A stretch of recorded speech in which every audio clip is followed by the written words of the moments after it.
Hi there, and welcome back to Elaine's Corner, this channel where we talk all things metaphysical, talk all things astrology, talk all things related to how to find your purpose in your life. And yes, in this episode, I'm going to touch into a topic that's a little different than my usual topics. So I was watching today one of my favorite YouTubers, Quasi Johir, video about decreasing importance and resistance, and so his channel talks a lot about manifestation and how to find and how to manifest desires in your life, which is kind of it's a little different from the channel that I have here, but after watching this video, I really kind of just started to question some of the themes of this channel.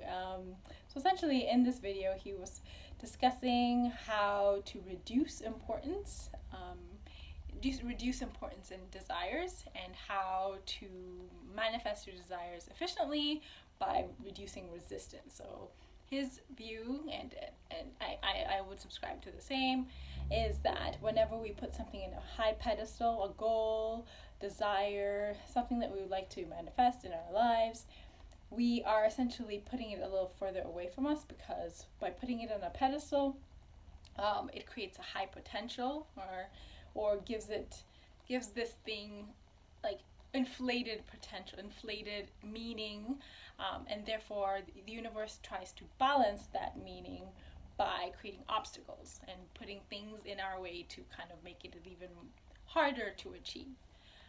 I agree with this so fully. I've seen it many times in my life. I'm sure many of you have seen it where, say, for example, you would like to manifest money, or in my case, it's been job opportunities where you apply, you really need a job, so you apply to 5, 10, 100 positions, and then you never hear back. I mean, you wish and hope, but you never hear back from the ones that you want. And then when you're comfortable and you're comfortable in your position, and you're just throwing feelers out there, not because you need it, not because it's urgent, not because you're desperate. The throngs, many of them are at your disposal. So, anyway, I'm sure there are many examples of increased importance in life, and I'm sure you can come up with many others. So it made me think about the theme of my channel, like how to find your purpose in life. Even just the concept of purpose is a form of increased importance. We in society, we've created this large thing about your calling, your passion, that one thing that gives you joy. And I honestly now starting to think that is what derails a lot of people. Like, not everyone has one passion, but many people are multi-passionate. Many people have many things that they're interested in, and by virtue of putting this one life's calling in your plate, you automatically give it so much importance. And it's not shocking that most people find obstacles in pursuing what this is, or find obstacles or create resistance, and even like in the finding of it, or in the discovering what is it. So and watching this, I honestly, I was just like, okay, so maybe I should go back to the drawing board and revisit the concept of purpose and calling, and kind of just put this out there that it doesn't have to be this great, grand, over the top, thought out thing. It can be simple, it can be small, it can be something that you just desire to do with your spare time, things that give you joy. It can be more than just this one grand thing. It doesn't have to be monetized. This is a thing now that I'm seeing a lot in the online coaching space, where people feel like they have to monetize, they have to create a business out of the thing that gives them joy. And in one part, I do believe it can actually work, and you can actually create a business out of the thing that you enjoy. However, because of such great importance, because we're putting this thing up in a pedestal, you're just kind of putting yourself in a place of, you're creating obstacles and pushing yourself towards not inevitable failure, but you're pushing yourself towards a lot of struggle in this, you know, attaining this grand goal. Like automatically, if you reduce the importance of your passion, it may be easier for you to, you know, as he calls, move in the section of pure intention. So it may make it easier to just start doing something, start working towards these dreams.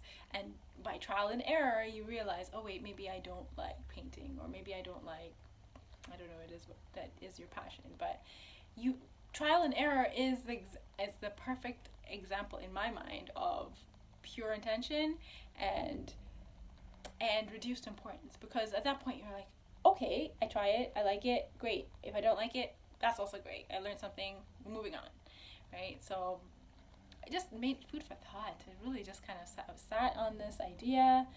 I know, it's like, what perfect way to, you know, tell my subscribers more about this, and kind of enlighten them in their process of figuring out what exactly is your purpose, maybe ignite new questions, maybe realize that, you know, maybe what you have is a really good hobby, something that you enjoy doing.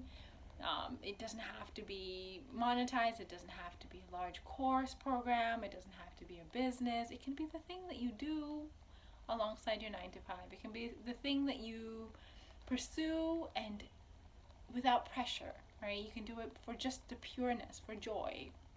And if it becomes this large grand thing, then great. Like, all the power to ya, and, you know, run with it.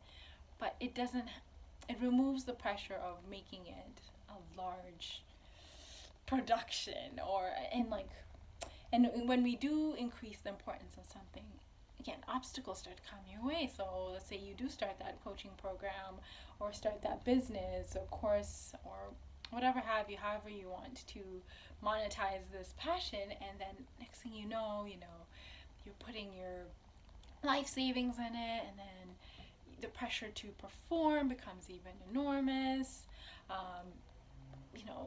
Just obstacles start coming into your way because you've created this really big gap between normal and satisfactory outcome. So what I do like from his video, and what I took home, was you have to detach from your outcome. So some of the main points that I think I took from that video is you really need to detach from your outcome. So in following pure intention, you start taking tasks, small, biteable, bit by bit tasks that are neutral and have no grand, outcome. And if they amount to a great, result, fantastic. If they don't, that's fine. You've learned something new. Moving on, right? So this is an element of like not holding on to this desire for dear life, right? You're not desperate for the outcome. You are a little bit detached, and that, I think, is the key. And that's, I think, kind of what he's leaning towards in explaining that video. It's a bit long. It had a lot of charts and it goes into the math, so because I think his background is in engineering. But just from like a simplicity, wholesome point of view, what I took home from that is the way to success, the way to manifest your desires is detachment. You need to move forward with an element of laissez-faire. If things work, great. And I think at some point he even alludes to the critical point where, if you can't change how you feel about the situation, then just say F it. Let it burn. And that's detachment. Essentially, you need to get to a point of detachment.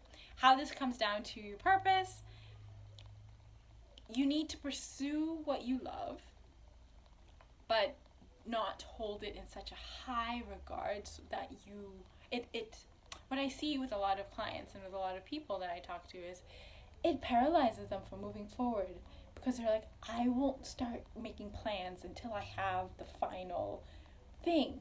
I won't start working towards it. I need to think. I need to ruminate some more. I need to, come up with all the best ways to run this big thing, because it's so important to me that if I mess up, all hell will break loose. That's how this is relevant. You need to let go. literally just detach from the outcome. If this is truly a passion and your purpose, do it for fun. Do it after work. Do it, on vacation. Do it. Don't even, like I find with my case, whenever I force myself to make these videos, I feel like they never actually come out right.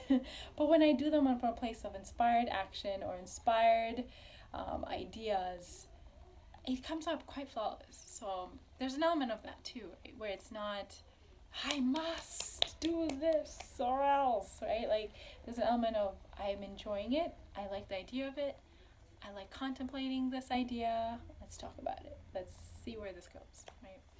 Anyway, I feel like I have exhausted this topic. It's very exciting and interesting to me. If you have any comments, any points of view to add, feel free to add your comments in the comments below. And let me know, what do you think about this? Have there been situations in your life where you've put things in such a high regard, and then that's kind of caused resistance for you to fail or to just not succeed in your final goal or outcome? It's a really great topic. I love contemplating it. And so I think that resolves or concludes my video today. And I hope to see you and hear your comments on the next video. All right, take care. Bye.